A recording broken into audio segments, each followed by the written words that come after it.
Hello, and welcome back to another episode of the Western Canon Challenge, where we are reading the entirety of the Western literary canon out loud.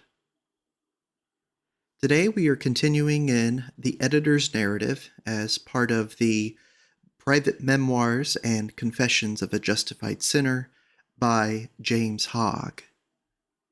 With that, I'll get started.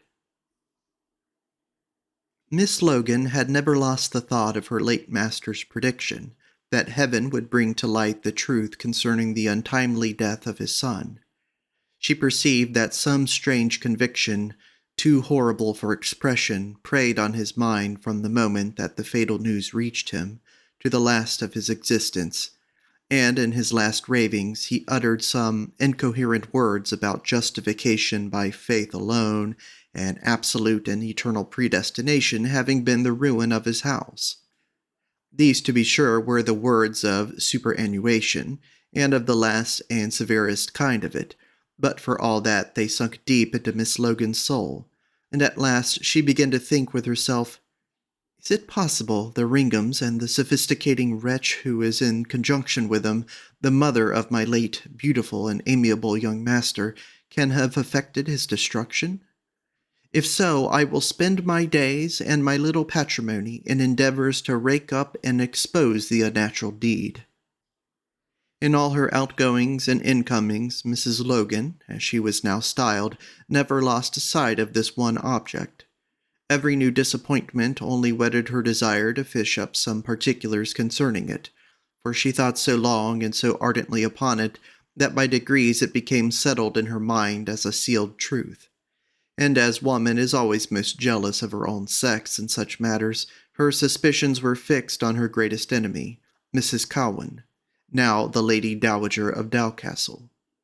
All was wrapped in a chaos of confusion and darkness, but at last by dint of 1,000 sly and secret inquiries, Mrs. Logan found out where Lady Dowcastle had been on the night that the murder happened, and likewise what company she had kept, as well as some of the comers and goers. And she had hopes of having discovered a cue which, if she could keep hold of a thread, would lead her through darkness to the light of truth.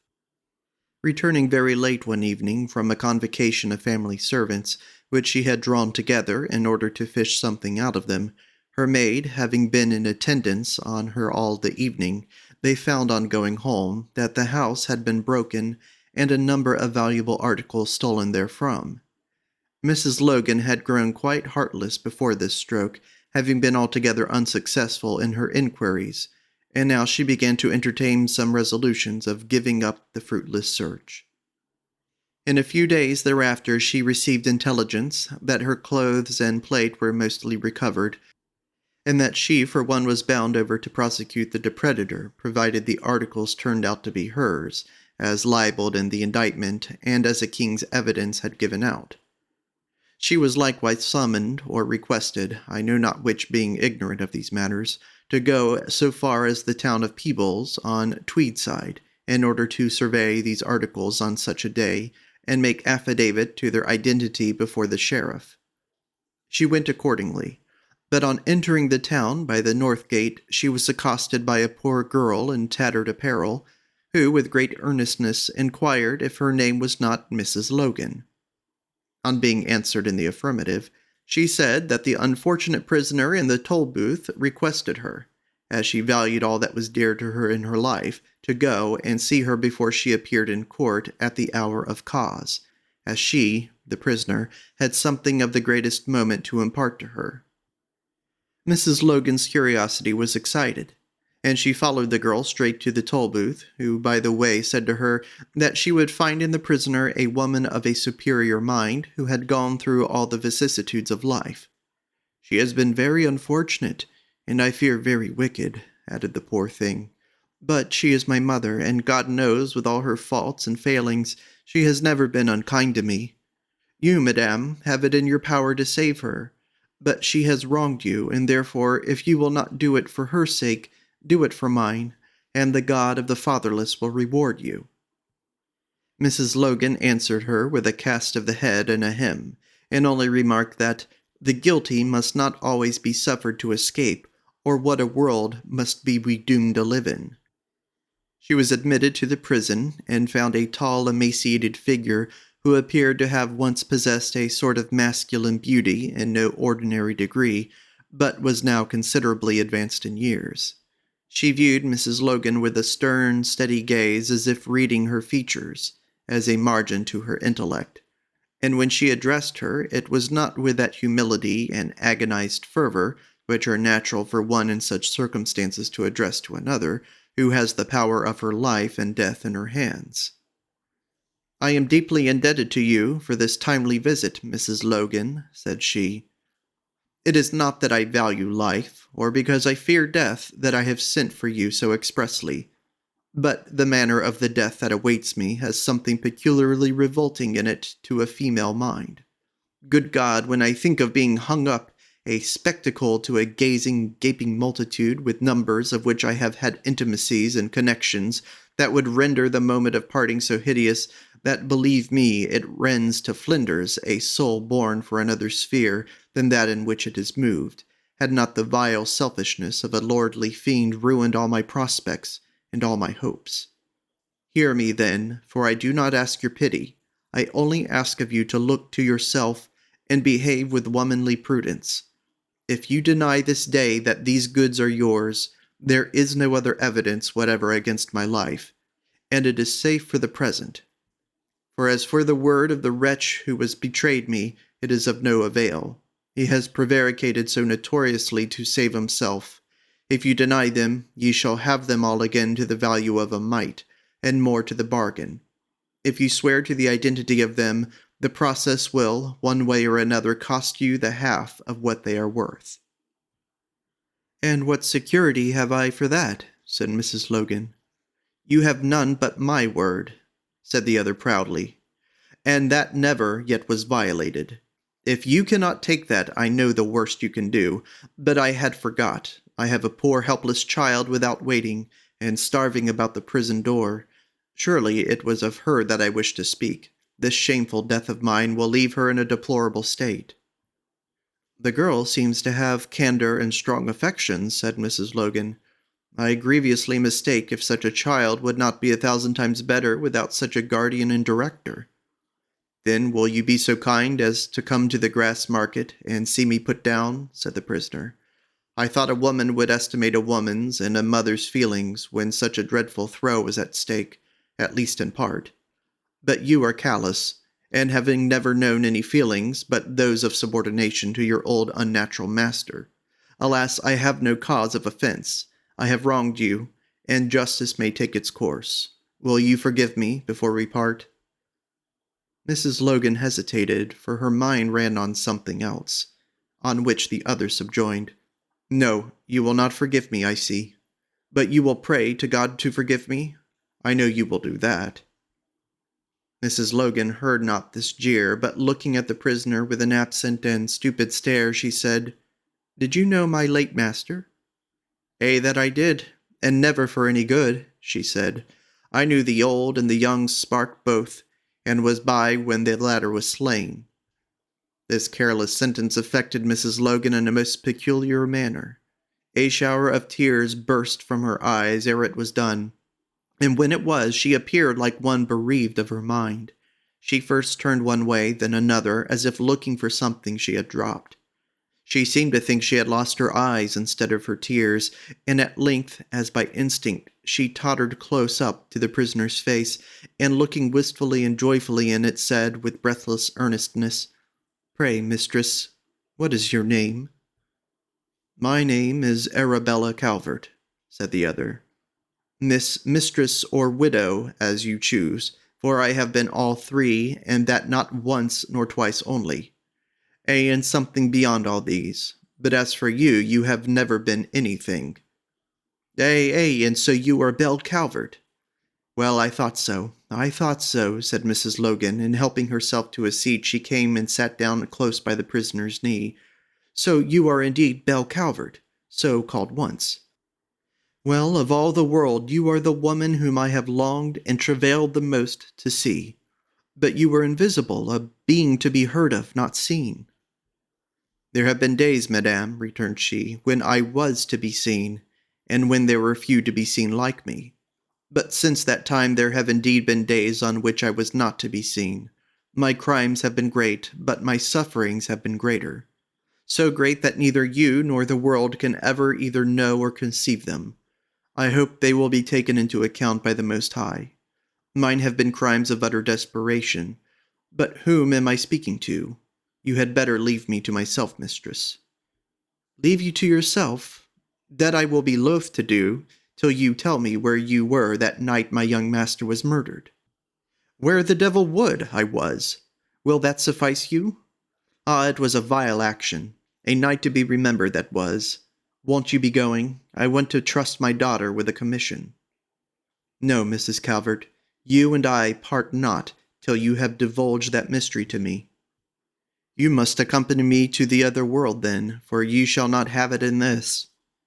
If you refuse to answer me, I can have you before a tribunal, where you shall be sifted to the soul." "Such miserable inanity! What care I for your threatening of a tribunal? I who must as soon stand before my last earthly one. What could the word of such a culprit avail? Or if it could, where is the judge that could enforce it? Did you not say that there was some mode of accommodating matters on that score?" "Yes, I prayed you to grant me my life, which is in your power. The saving of it would not have cost you a plaque, yet you refused to do it. The taking of it will cost you a great deal, and yet to that purpose you adhere. I can have no parley with such a spirit. I would not have my life in a present from its motions, nor would I exchange courtesies with its possessor. Indeed, Mrs. Calvert, since ever we met, I have been so busy thinking about who you might be, that I know not what you have been proposing. I believe I meant to do what I could to save you. But once for all, tell me everything that you know concerning that amiable young gentleman's death, and here is my hand that shall be nothing wanting that I can effect for you." "No, I despise all barter with such mean and selfish curiosity, and, as I believe that passion is stronger with you than fear is with me, we part on equal terms. Do your worst, and my secret shall go to the gallows and the grave with me." Mrs. Logan was now greatly confounded, and after proffering in vain to concede everything she could ask in exchange for the particulars relating to the murder, she became the suppliant in her turn. But the unaccountable culprit, exulting in her advantage, laughed her to scorn, and finally, in a paroxysm of pride and impatience, called in the jailer and had her expelled, ordering him in her hearing not to grant her admittance a second time on any pretense. Mrs. Logan was now hard put to it, and again driven almost to despair. She might have succeeded in the attainment of that she thirsted for most in life, so easily had she known the character with which she had to deal, had she known to have soothed her high and afflicted spirit, but that opportunity was past, and the hour of examination at hand. She once thought of going and claiming her articles as she at first intended, but then, when she thought again of the Ringhams swaying it at Dowcastle, where she had been wont to hear them held in such contempt, if not abhorrence, and perhaps of holding it by the most diabolical means, she was withheld from marring the only chance that remained of her having a glimpse into that mysterious affair. Finally, she resolved not to answer to her name in the court, rather than to appear and assert a falsehood which she might be called on to certify by oath. She did so, and heard the sheriff give orders to the officers to make inquiry for Miss Logan from Edinburgh at the various places of entertainment in town, and to expedite her arrival in court, as things of great value were in dependence. She also heard the man who had turned king's evidence against the prisoner examined for the second time, and sifted most cunningly. His answers gave anything but satisfaction to the sheriff, though Mrs. Logan believed them to be mainly truth. But there were a few questions and answers that struck her above all others. "How long is it since Mrs. Calvert and you became acquainted?" "About 1.5 years. "State the precise time, if you please, the day or night, according to your remembrance." "It was on the morning of the 28th of February, 1705. "What time of the morning?" Perhaps 1. "So early as that? At what place did you meet, then?" "I was at the foot of one of the north winds of Edinburgh." "Was it by appointment that you met?" No, it was not. For what purpose was it then? For no purpose. How was it that you chanced to remember the day and hour so minutely if you met that woman whom you have accused merely by chance, and for no manner of purpose, as you must have met others that night, perhaps to the amount of hundreds in the same way? I have good cause to remember it, my lord. What was the cause? No answer? You don't choose to say what that cause was? I am not at liberty to tell. The sheriff then descended to other particulars, all of which tended to prove that the fellow was an accomplished villain, and that the principal share of the atrocities had been committed by him. Indeed, the sheriff hinted that he suspected the only share Mrs. Calvert had in them was in being too much in his company, and too true to him. The case was remitted to the court of justiciary, but Mrs. Logan had heard enough to convince her that the culprits first met at the very spot and the very hour on which George Cowan was slain, and she had no doubt that they were incendiaries set on by his mother to forward her own and darling son's way to opulence. Mrs. Logan was wrong, as will appear in the sequel, but her antipathy to Mrs. Cowan made her watch the event with all care. She never quitted Peebles as long as Belle Calvert remained there, and when she was removed to Edinburgh, the other followed. When the trial came on, Mrs. Logan and her maid were again summoned as witnesses before the jury and compelled by the prosecutor for the Crown to appear. The maid was first called, and when she came to the witness box, the anxious and hopeless looks of the prisoner were manifest to all. But the girl, whose name she said was Bessie Gillies, answered in so flippant and fearless a way that the auditors were much amused. After a number of routine questions, the deputy advocate asked her if she was at home on the morning of the 5th of September last, when her mistress's household was robbed. Was I at home, say ye? Na, faith ye, lad. An I had been at home, there had been mair to dee. I would hae re-sick a yellock. Where were you that morning? Where was I, say you? I was in the house, where my mistress was sitting dozing and half sleeping in the kitchen. I thought, she should be setting out every minute for 2 hours. And when you went home, what did you find? What found we? By my sooth, we found a broken lock, and kists. Relate some of the particulars, if you please. Oh, sir, the thieves didn't stand upon particulars. They were wholesale dealers in our best wares. I mean, what passed between your mistress and you on the occasion? What passed, say ye? Oh, there was na muckle. I was in a great passion, but she was dong dotrified a wee. When she gaed to put the key of the door, up it flew to the furwa. Bess, ye jawed, what's the meaning o' this? Quoth she. Ye ha' left the door open, ye tawpy, quoth she. The ne'er o' that I did, quoth I, or my shickle bane never turn another key. When we got the candle lighted, the house was in a hoad road. Bessie, my woman, quoth she, we are baith ruined and undone creatures. The dale a bit, quoth I, that I deny positively. To speak o' a lass, o' my age being ruined and undone. I never had muckle except what was within a good jerkin, and let the thief run in me what I can. Do you remember aught else that your mistress said on the occasion? Did you hear her blame any person? Oh, she made a great deal o' grumpin' and groanin' about the misfortune, as she called it, and I think said it was a part of the ruin wrought by the Ringhams, or some sick name. They'll hate ye, they'll hate ye, they'll hate ye, cried she, wringing her hands. They'll hate ye, and hell wid it, when they get 'em baith. I will that some satisfaction, quo' I. Whom did she mean by the Ringhams, do you know? I fancy they are some creatures that she had dreamed about, for I think there cannot be a ill folks living, as she calls them. Did you never hear her say that the prisoner at the bar there, Mrs. Calvert, or Belle Calvert, was the robber of her house, or that she was one of the Ringhams? Never. Somebody told her lately that any Belle Calvert robbed her house, but she didn't believe it, neither do I. What reasons have you for doubting it?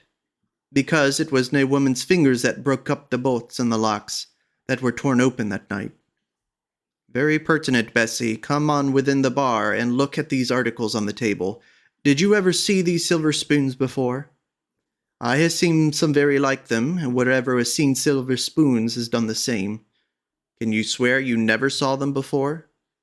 Nah, I wouldn't swear to on siller spoons that ever war made, unless I had put a private mark on 'em with my ain hand, and that's what I never did to ane. See, they are all marked with a C. They are the spoons in Argyle, and half of 'em in Edinburgh. I think a C is very common letter, and so are the names that begin with it. Lay them by, and lay them by, gie the woman her spoons again. They are marked with a name, and I had little doubt they are hers, and that she had seen better days. Ah, God bless her heart, sighed the prisoner, and that blessing was echoed in the breathing of many a feeling breast. Did you ever see this gown before, think you? I has seen very like it. Could you not swear that gown was your mistress's once? No, unless I saw her hat on, and ken that she had paid for't. I am very scrupulous about an oath. Like is an ill mark. Say ill indeed that I would hardly swear to any one thing. But you say that gown is very like one your mistress used to wear. I never said such a thing. It is like one I has seen on her at airing on my hay rapin on the back green. It is like one I had seen Mrs. Butler in the grass market wearing too.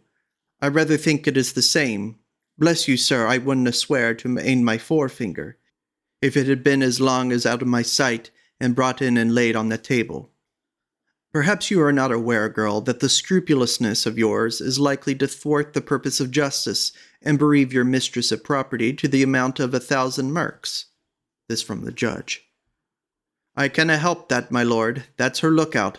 For my part, I am resolved to keep a clear conscience till I be married at any rate. Look over these things, and see if there is any one article among them which you can fix on as the property of your mistress. No ane o' them, sir, no ane o' them. An oath is an awful thing, especially when it is for life or death. Gie the poor woman her things again, and let my mistress pick up the next she finds. That's my advice. When Mrs. Logan came into the box, the prisoner groaned and laid down her head. But how she was astonished when she heard her deliver her something to the following purport. That whatever penalties she was doomed to abide, she was determined she would not bear witness against a woman's life, from a certain conviction that it could not be a woman's who broke her house.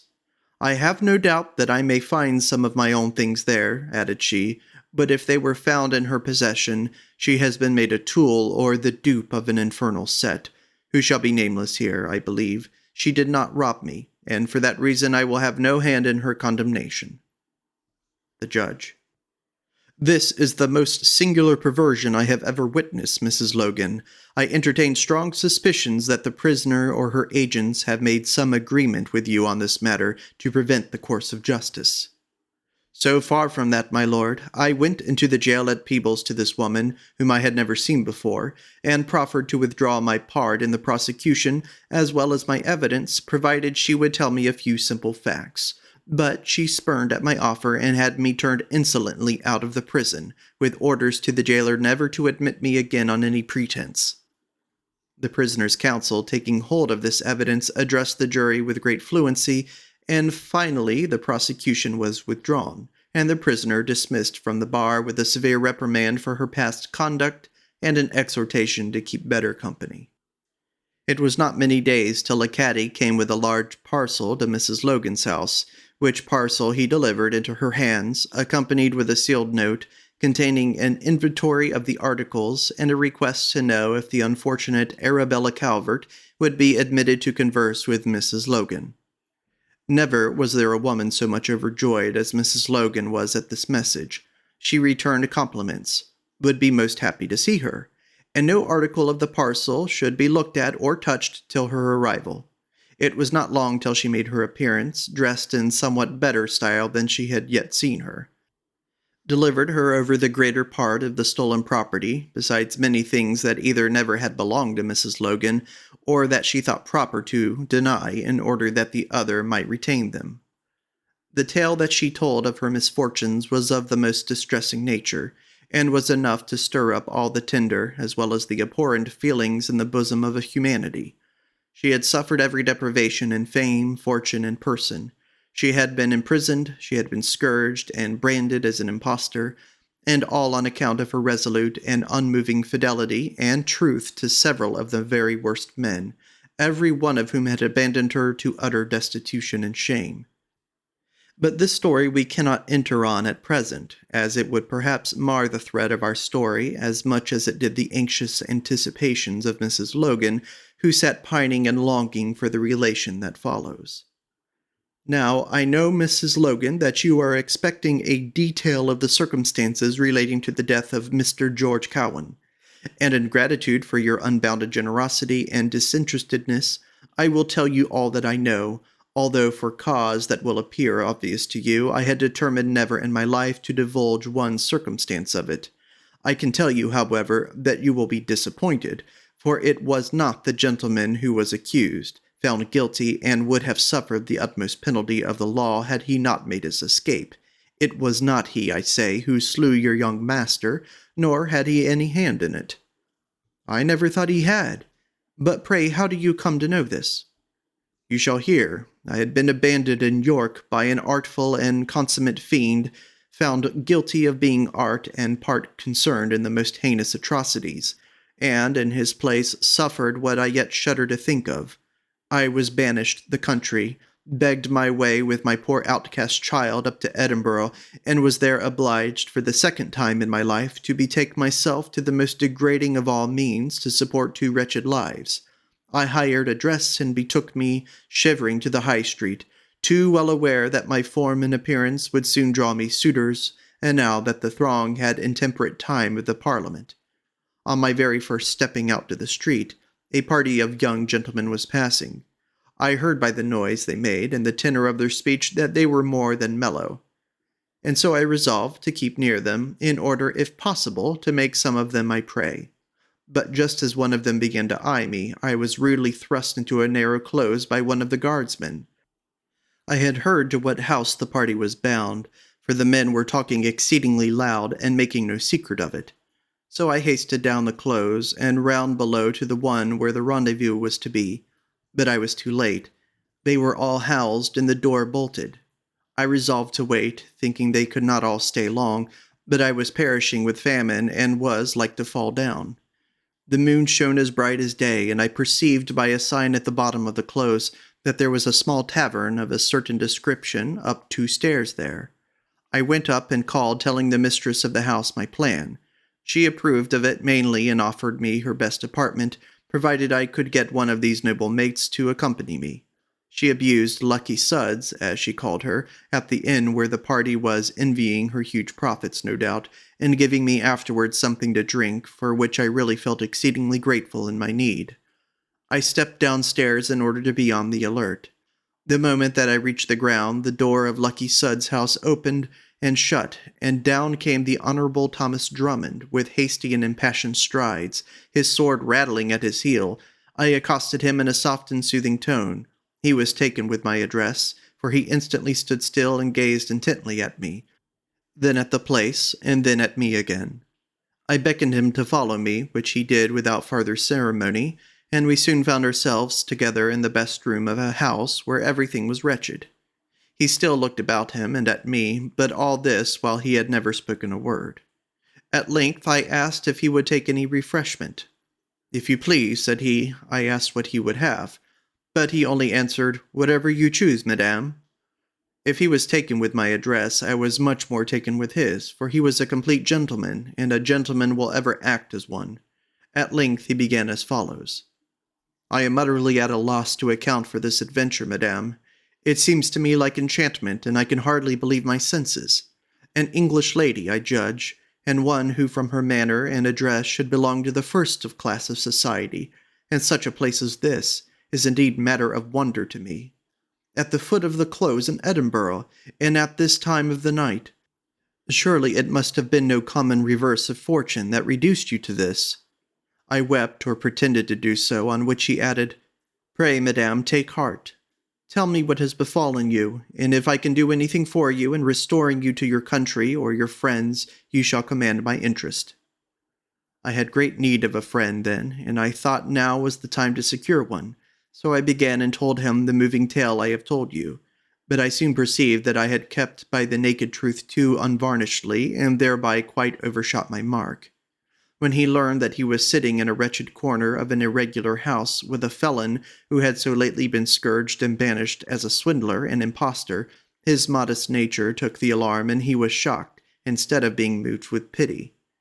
His eye fixed on some of the casual stripes on my arm, and from that moment he became restless and impatient to be gone. I tried some gentle arts to retain him, but in vain. So, after paying both the landlady and for me for pleasures he had neither tasted nor asked, he took his leave. I showed him downstairs, and just as he turned the corner of the next land, a man came rushing violently by him, exchanged looks with him, and came running up to me.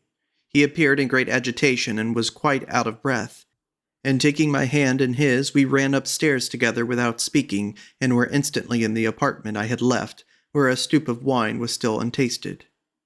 "Ah, this is fortunate," said my new spark, and helped himself. In the meanwhile, as our apartment was a corner one, and looked both east and north, I ran to the easter casement to look after Drummond. Now, note me well, I saw him going eastward in his tartans and bonnet, and the gilded hilt of his claymore glittering in the moon, and at the very same time I saw two men, the one in black and the other likewise in tartans, coming toward the steps from the opposite bank, by the foot of the loch, and I saw Drummond and they eyeing each other as they passed. I kept view of him till he vanished towards Laith Wynd, and by that time the two strangers had come close up under our window. This is what I wish you to pay particular attention to. I had only lost sight of Drummond, who had given me his name and address, for the short space of time that we took in running up one of the pair of short stairs, and during that space he had halted a moment, for, when I got my eye on him again, he had not crossed the mouth of the next entry, nor proceeded above 10 or 12 paces, and at the same time I saw the two men coming down the bank on the opposite side of the loch, and about 300 paces distance. Both he and they were distinctly in my view, and never within speech of each other, until he vanished into one of the wynds leading toward the bottom of the High Street, at which precise time the two strangers came below my window, so that it was quite clear he neither could be one of them, nor have any communication with them. Yet mark me again, for of all things I have ever seen, this was the most singular. When I looked down at the two strangers, one of them was extremely like Drummond. So like was he, that there was not one item in dress, form, feature, nor voice by which I could distinguish the one from the other.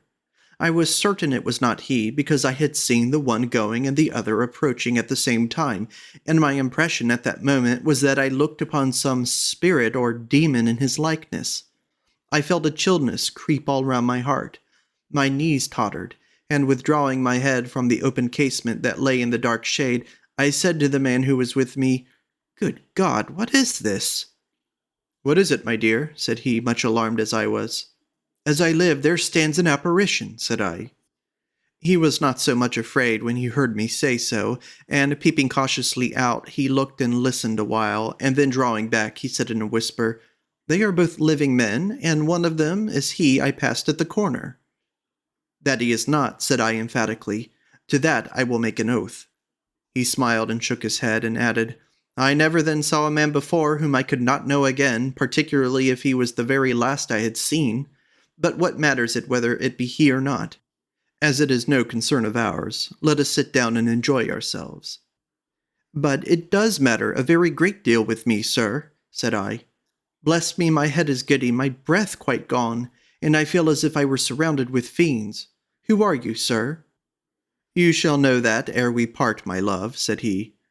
"I cannot conceive why the return of this young gentleman to the spot he so lately left should discompose you. I suppose he got a glance of you as he passed, and has returned to look after you, and that is the whole secret of the matter. If you will be so civil as to walk out and join him then, it will oblige me hugely," said I, "for I never in my life experienced such boding apprehensions of evil company. I cannot conceive how you should come up here without asking my permission. Will it please you to be gone, sir?" I was within an ace of prevailing. He took out his purse. I need not say more. I was bribed to let him remain. Ah, had I kept my frail resolution of dismissing him at that moment, what a world of shame and misery had been averted. But that, though uppermost still in my mind, was nothing ado here.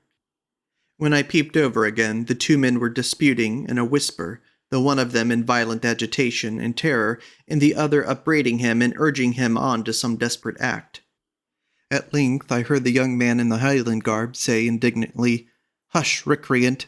It is God's work which you are commissioned to execute, and it must be done. But if you positively decline it, I will do it myself, and do you beware of the consequences." "Oh, I will," cried the other in black clothes, in a wretched beseeching tone. "You shall instruct me in this, as in all things else." I thought all this while I was closely concealed from them, and wondered not a little when he and Tartans gave me a sly nod, as much as to say, "What do you think of this?" or "Take note of what you see," or something to that effect, from which I perceived that whatever he was about, he did not wish it to be kept a secret. For all that, I was impressed with a terror and anxiety that I could not overcome. But it only made me mark every event with more intense curiosity. The Highlander, whom I still could not help regarding as the evil genius of Thomas Drummond, performed every action, as with the quickness of thought. He concealed the youth in black in a narrow entry, a little to the westward of my windows, and as he was leading him across the moonlight green by the shoulder, I perceived for the first time that both of them were armed with rapiers. He pushed him without resistance into the dark, shaded close, made another signal to me, and hasted up the close to Lucky Sud's door. The city and the morning were so still that I heard every word that was uttered on putting my head out a little. He knocked at the door sharply, and after waiting a considerable space, the bolt was drawn, and the door, as I conceived, edged up as far as the massy chain would let it. "Is young Dowcastle still in the house?" said he sharply. I did not hear the answer, but I heard him say shortly after, "If he is, pray tell him to speak with me for a few minutes." He then withdrew from the door and came slowly down the close in a lingering manner, looking oft behind him. Dowcastle came out, advanced a few steps after him, and then stood still as if hesitating whether or not he should call out to a friend to accompany him. In that instant the door behind him was closed, chained, and the iron bolt drawn. On hearing of which, he followed his adversary without farther hesitation. As he passed below my window, I heard him say, "I beseech you, Tom, let us do nothing in this matter rashly." But I could not hear the answer of the other, who had turned the corner. I roused up my drowsy companion, who was leaning on the bed, and we both looked together from the north window. We were in the shade, but the moon shone full on the two young gentlemen. Young Dowcastle was visibly the worse of liquor, and his back being turned towards us, he said something to the other which I could not make out, although he spoke a considerable time, and from his tones and gestures appeared to be reasoning. When he had done, the tall young man in the tartans drew his sword, and his face being straight to us, we heard him say distinctly, "No more words about it, George, if you please. But if you be a man, as I take you to be, draw your sword, and let us settle it here." Dowcastle drew his sword without changing his attitude, but he spoke with more warmth, for we heard his words. "Think you that I fear you, Tom? Be assured, sir, I would not fear 10 of the best of your name at each other's backs. All that I want is to have friends with us to see fair play, for if you close with me, you are a dead man." The other stormed at these words. "You are a braggart, sir," cried he, "a wretch, a blot on the cheek of nature, a blight on the Christian world, a reprobate. I'll have your soul, sir. You must play at tennis and put down elect brethren in another world tomorrow." As he said this, he brandished his rapier, exciting Dowcastle to offense. He gained his point.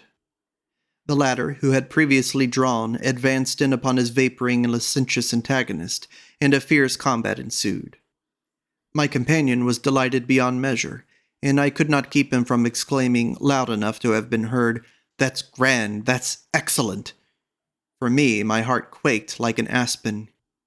Young Dowcastle either had a decided advantage over his adversary, or else the other thought proper to let him have it, for he shifted and wore and flitted from Dowcastle's thrust like a shadow, uttering ofttimes a sarcastic laugh that seemed to provoke the other beyond all bearing.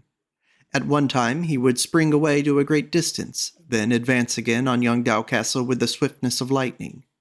But that young hero always stood his ground and repelled the attack. He never gave way, although they fought nearly twice round the bleaching green, which you know is not a very small one. At length they fought close up to the mouth of the dark entry where the fellow in black stood all the while concealed, and then the combatant in tartans closed with his antagonist or pretended to do so, But the moment they began to grapple, he wheeled about, turning Cowan's back towards the entry, and then cried out, "Ah, hell has it, my friend, my friend!" That moment, the fellow in black rushed from his cover with his drawn rapier and gave the brave young Dowcastle 2 deadly wounds in the back, as quick as arm could thrust, both of which I thought pierced through his body. He fell, and rolling himself on his back, he perceived who it was that had slain him thus foully, and said with a dying emphasis which I never heard equaled, "Oh, dog of hell, is it you who has done this?" He articulated some more, which I could not hear for the other sounds.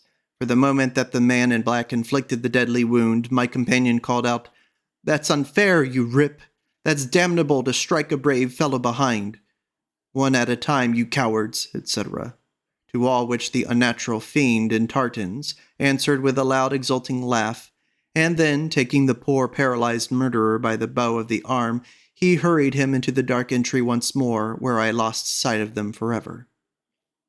Before this time, Mrs. Logan had risen up, and when the narrator had finished, she was standing with her arms stretched upward at their full length and her visage turned down, on which were portrayed the lines of the most absolute horror. "The dark suspicions of my late benefactor have been just, and his last prediction is fulfilled," cried she. "The murderer of the accomplished George Cowan has been his own brother, set on, there is little doubt, by her who bare them both, and her directing angel, the self-justified bigot. Ay, and yonder they sit enjoying the luxury so dearly purchased with perfect impunity. If the Almighty do not hurl them down, blasted with shame and confusion, there is no hope of retribution in this life, and by his might I will be the agent to accomplish it. Why did the man not pursue the foul murderers? Why did he not raise the alarm and call the watch? He, the wretch, he durst not move from the shelter he had obtained. No, not for the soul of him. He was pursued for his life at the moment when he first flew into my arms, but I did not know it. No, I did not then know him. May the curse of heaven and the blight of hell settle on the detestable wretch. He pursue for the sake of justice. No, his efforts have all been for evil, but never for good. But I raised the alarm, miserable and degraded as I was. I pursued and raised the watch myself. Have you not heard the name of Belle Calvert, coupled with that hideous and mysterious affair? Yes, I have. In secret often I have heard it. But how came it that you could never be found? How came it that you never appeared in defense of the Honorable Thomas Drummond? You, the only person who could have justified him. I could not, for I then fell under the power and guidance of a wretch who durst not for the soul of him be brought forward in the affair, and what was worse, his evidence would have overborne mine, for he would have sworn that the man who called out and fought Cowan was the same he met leaving my apartment, and there was an end of it. And moreover, it is well known that this same man, this wretch of whom I speak, never mistook one man for another in his life, which makes the mystery of the likeness between this incendiary and Drummond the more extraordinary. If it was Drummond, after all, that you have asserted, then are my surmises still wrong? There is nothing of which I can be more certain than that it was not Drummond. We have nothing on this earth but our senses to depend upon. If these deceive us, what are we to do? I own I cannot account for it, nor shall I ever be able to account for it as long as I live. Could you know the man in black if you saw him again? I think I could if I saw him walk or run. His gait was very particular. He walked as if he had been flat-soled, and his legs made of steel, without any joints in his feet or ankles. The very same, the very same, the very same! Pray, will you take a few days' journey into the country with me to look at such a man? You have preserved my life, and for you I will do anything. I will accompany you with pleasure, and I think I can say that I will know him, for his form left an impression on my heart not soon to be effaced. But of this I am sure, that my unworthy companion will recognize him, and that he will be able to swear to his identity every day as long as he lives. Where is he? Where is he? Oh, Mrs. Calvert, where is he? Where is he? He is the wretch whom you heard giving me up to the death, who after experiencing every mark of affection that a poor ruined being could confer, and after committing 1,000 atrocities of which she was ignorant, became an informer to save his diabolical life, and attempted to offer up mine as a sacrifice for all. We will go by ourselves first, and I will tell you if it is necessary to send any farther." The two dames the very next morning dressed themselves like country goodwives, and hiring two stout ponies, furnished with pillions, they took their journey westward, and the second evening after leaving Edinburgh they arrived at the village about 2 miles below Dowcastle, where they alighted. But Mrs. Logan, being anxious to have Mrs. Calvert's judgment without either hint or preparation, took care not to mention that they were so near to the end of their journey. In conformity with this plan, she said, after they had sat a while, "Hey-ho, but I am weary. What suppose we should rest today here before we proceed farther on our journey?" Mrs. Calvert was leaning on the casement and looking out when her companion addressed these words to her, and by far too much engaged to return any answer, for her eyes were riveted on two young men who approached from the farther end of the village. And at length, turning round her head, she said with the most intense interest, "Proceed farther on our journey, did you say? That we need not do, for as I live, here comes the very man." Mrs. Logan ran to the window, and behold, there was indeed Robert Ringham Cowan, now the Laird of Dowcastle, coming forward almost below their window, walking arm in arm with another young man. And as the two passed, the latter looked up and made a sly signal to the two dames, biting his lip, winking with his left eye, and nodding his head. Mrs. Calvert was astonished at this recognizance, the young man's former companion having made exactly such another signal on the night of the duel by the light of the moon, and it struck her, moreover, that she had somewhere seen this young man's face before. She looked after him, and he winked over his shoulder to her, but she was prevented from returning his salute by her companion, who uttered a loud cry between a groan and a shriek, and fell down on the floor with a rumble like a wall that had suddenly been undermined. She had fainted quite away, and required all her companion's attention during the remainder of the evening, for she had scarcely ever well recovered out of one fit before she fell into another, and in the short intervals she raved like one distracted or in a dream. After falling into the sound sleep by night, she recovered her equanimity, and the two began to converse seriously on what they had seen. Mrs. Calvert averred that the young man who passed next to the window was the very man who stabbed George Cowan in the back, and she said she was willing to take her oath on it at any time when required, and was certain if the wretch Ridsley saw him that he would make an oath to the same purport, for that his walk was so peculiar no one of common discernment could mistake it. Mrs. Logan was in great agitation, and said, "It is what I have suspected all along, and what I am sure my late master and benefactor was persuaded of, and the horror of such an idea cut short his days. That wretch, Mrs. Calvert, is the born brother of him he murdered. Sons of the same mother they were. Whether or not of the same father, the Lord only knows. But, oh, Mrs. Calvert, that is not the main thing that has discomposed me, and shaken my nerves to pieces at this time. Who do you think the young man was who walked in his company tonight?" "I cannot for my life recollect, but I am convinced I have seen the same fine form and face before." "And did he not seem to know us, Mrs. Calvert? You who are able to recollect things as they happened, did he not seem to recollect us and make signs to that effect?"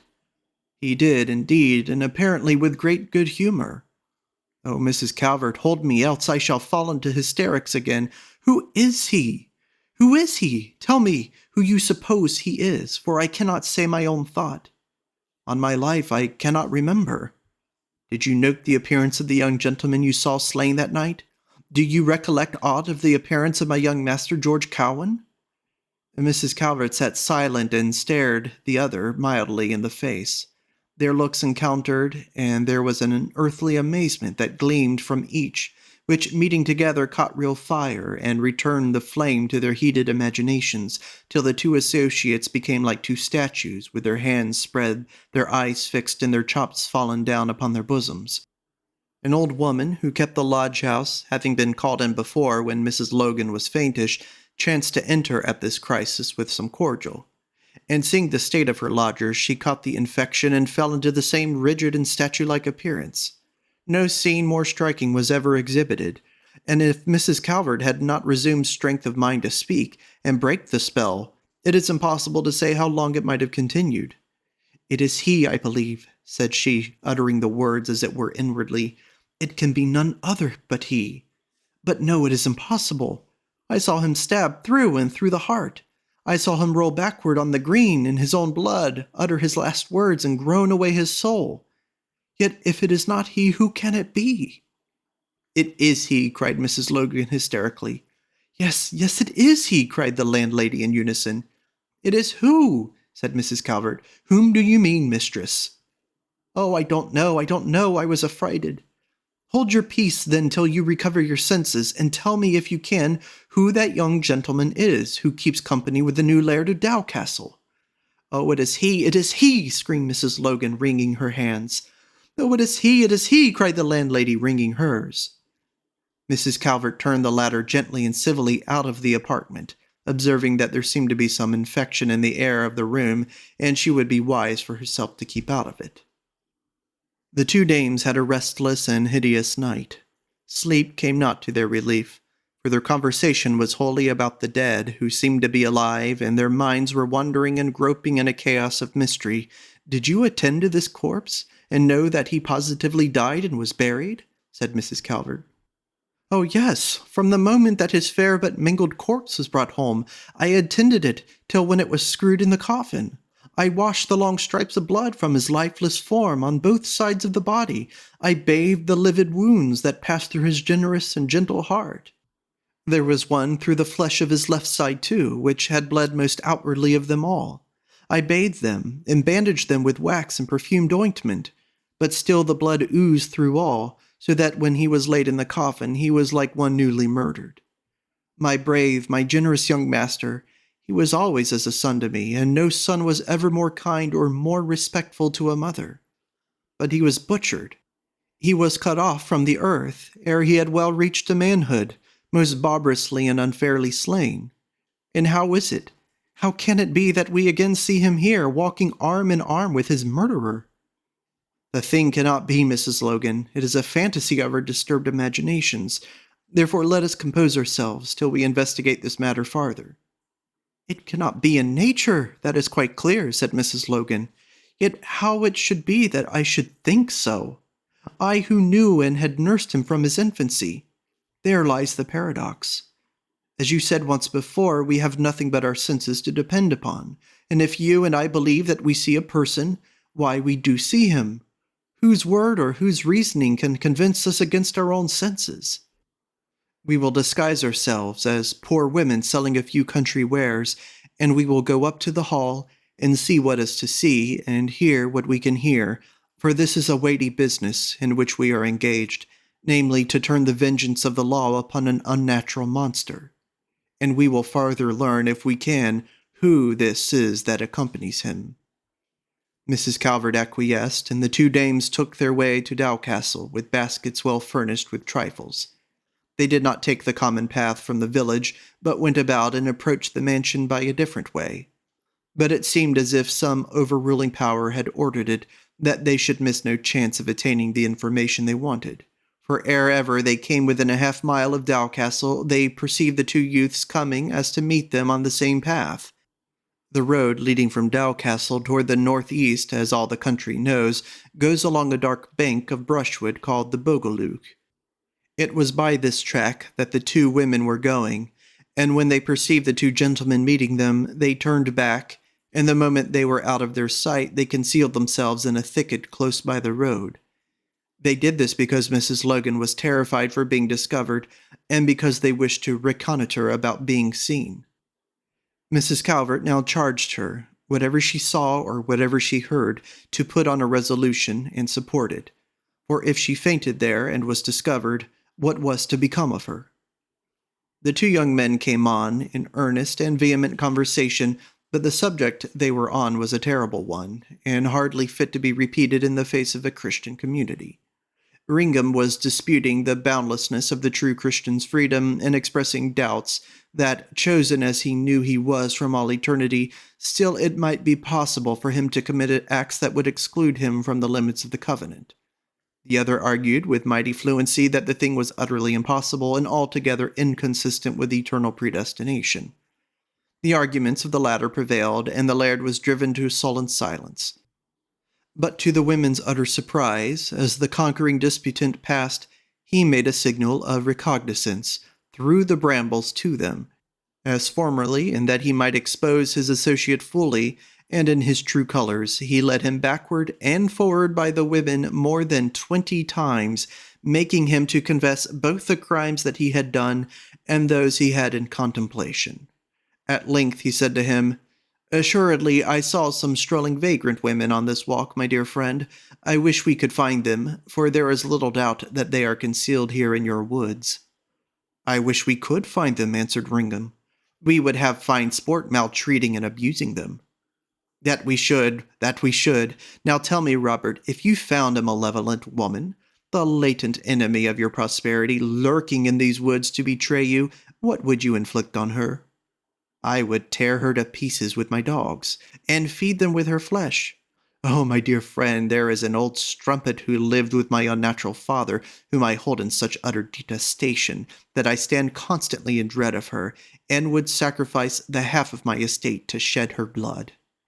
What will you give me if I will put her in your power, and give you a fair and genuine excuse for making away with her, one for which you shall answer at any bar, here or hereafter?" "Well, I should like to see the vile hag put down. She is in possession of the family plate. That is mine by right, as well as 1,000 valuable relics, and great riches besides, all of which the old profligate gifted shamefully away. And it is said, besides all these, that she has sworn my destruction." She has, but I see not now how she can accomplish that, seeing the deed was done so suddenly and in the silence of the night." "It was said there was some onlookers. But where shall we find that disgraceful Miss Logan?" "I will show you her by and by. But will you then consent to the other meritorious deed? Come, be a man and throw away scruples."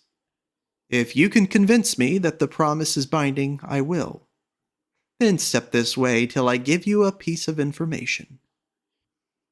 They walked a little way out of hearing, but went not out of sight. Therefore, though the women were in a terrible quandary, they durst not stir, for they had some hopes that this extraordinary person was on a mission of the same sort with themselves, knew of them, and was going to make use of their testimony. Mrs. Logan was several times on the point of falling into a swoon, so much did the appearance of the young man impress her, until her associate covered her face, that she might listen without embarrassment. But this latter dialogue aroused different feelings within them, namely those arising from imminent personal danger. They saw his waggish associate point out the place of their concealment to Ringham, who came toward them out of curiosity to see what his friend meant by what he believed to be a joke, manifestly without crediting it in the least degree. When he came running away, the other called after him, "If she is too hard for you, call to me."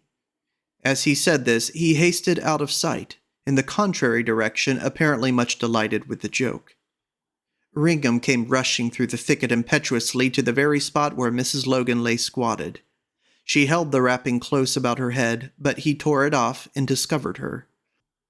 "The curse of God be on thee," said he. "What fiend has brought thee here, and for what purpose art thou come? But whatever has brought thee, I have thee." And with that he seized her by the throat.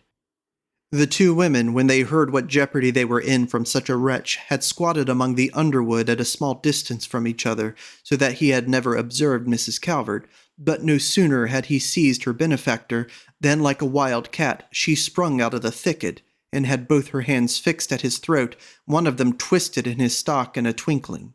She brought him back over among the brushwood, and the two, fixing on him like two harpies, mastered him with ease. Then indeed was he woefully beset. He deemed for a while that his friend was at his back, and turning his bloodshot eyes toward the path, he attempted to call, but there was no friend there, and the women cut short his cries by another twist of his stock. "Now, gallant and rightful Laird of Delcastle," said Mrs. Logan, "what hast thou to say for thyself? Lay thy account to dree the weird thou hast well earned. Now shalt thou suffer due penance for murdering thy brave and thy only brother." "Thou liest, thou hag of the pit! I touched not my brother's life." "I saw thee do it with these eyes that now look thee in thy face, when his back was to thee too, and while he was hotly engaged with thy friend," said Mrs. Calvert. "I heard thee confess it again and again this same hour," said Mrs. Logan. "Ay, and so did I," said her companion. "Murder will out. Thou, the Almighty, should lend hearing to the ears of the willow, and the speech to the 7 tongues of the woodruff." "You are liars and witches," said he, foaming with rage, "and creatures fitted from the beginning for eternal destruction. I'll have your bones and your blood sacrificed on your cursed altars. Oh, Gilmartin, Gilmartin, where art thou now? Here is the proper food for blessed vengeance. Hilloa!" There was no friend, no Gilmartin there to hear or assist him. He was in these 2 women's mercy, but they used it with moderation. They mocked, they tormented, and they threatened him. But finally, after putting him in great terror, they bound his hands behind his back and his feet fast with long straps of garters, which they chanced to have in their baskets, to prevent him from pursuing them till they were out of his reach. As they left him, which they did in the middle of the path, Mrs. Calvert said, "We could easily put an end to thy sinful life, but our hands shall be free of thy blood. Nevertheless, thou art still in our power, and the vengeance of thy country shall overtake thee, thou mean and cowardly murderer, ay, and that more suddenly than thou art aware." The women posted to Edinburgh, and as they put themselves under the protection of an English merchant, who was journeying thither with 20 horses laden and armed servants, so they had scarcely any conversation on the road. When they arrived at Mrs. Logan's house, then they spoke of what they had seen and heard, and agreed that they had sufficient proof to condemn young Righam, who they thought richly deserved the severest doom of the law. "I never in my life saw any human being," said Mrs. Calvert, "whom I thought so like a fiend. If a demon could inherit flesh and blood, that youth is precisely such a being as I could conceive that demon to be. The depth and the malignity of his eye is hideous. His breath is like the airs from a charnel house, and his flesh seems fading away from his bones, as if the worm that never dies were gnawing it away already." "He was always repulsive, and in every way repulsive," said the other. "But he is now indeed altered greatly to the worse. While we were hand-fasting him, I felt his body to be feeble and emaciated. But yet I know him to be so puffed up with spiritual pride that I believe he weens every one of his actions justified before God, and instead of having stings of conscience for these, he takes great merit to himself in having effected them. Still, my thoughts are less about him than the extraordinary being who accompanies him. He does everything with so much ease and indifference, so much velocity and effect, that all bespeak him an adept in wickedness. The likeness to my late hapless young master is so striking that I can hardly believe it to be a chance model, and I think he imitates him in everything for some purpose or some effect on his sinful associate. Do you know that he is so like in every lineament, look, and gesture that, against the clearest light of reason, I cannot in my mind separate the one from the other, and have a certain indefinable impression on my mind that they are one and the same being, or that the one was a prototype of the other?" "If there is an earthly crime," said Mrs. Calvert, "for the due punishment of which the Almighty may be supposed to subvert the order of nature, it is fratricide. But tell me, dear friend, did you remark to what the subtle and hellish villain was endeavoring to prompt the assassin?" "No, I could not comprehend it. My senses were altogether so bewildered that I thought they had combined to deceive me, and I gave them no credit." "Then hear me. I am almost certain he was using every persuasion to induce him to make away with his mother, and I likewise conceive that I heard the incendiary give his consent." "This is dreadful. Let us speak and think no more about it, till we see the issue. In the meantime, let us do that which is our bounden duty, to go and divulge all that we know relating to this foul murder." Accordingly, the 2 women went to Sir Thomas Wallace of Craigie, the Lord Justice Clerk, who was, I think, either uncle or grandfather to the young Drummond, who was outlawed and obliged to fly his country on account of Cowan's death.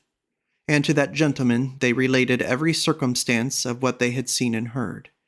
He examined Calvert very minutely, and seemed deeply interested in her evidence, said he knew she was relating the truth, and in testimony of it brought a letter of young Drummond's from his desk, wherein that young gentleman, after protesting his innocence in the most forcible terms, confessed having been with such a woman in such a house, after leaving the company of his friends, and that on going home, Sir Thomas's servant had let him in the dark, and from these circumstances he found it impossible to prove an alibi.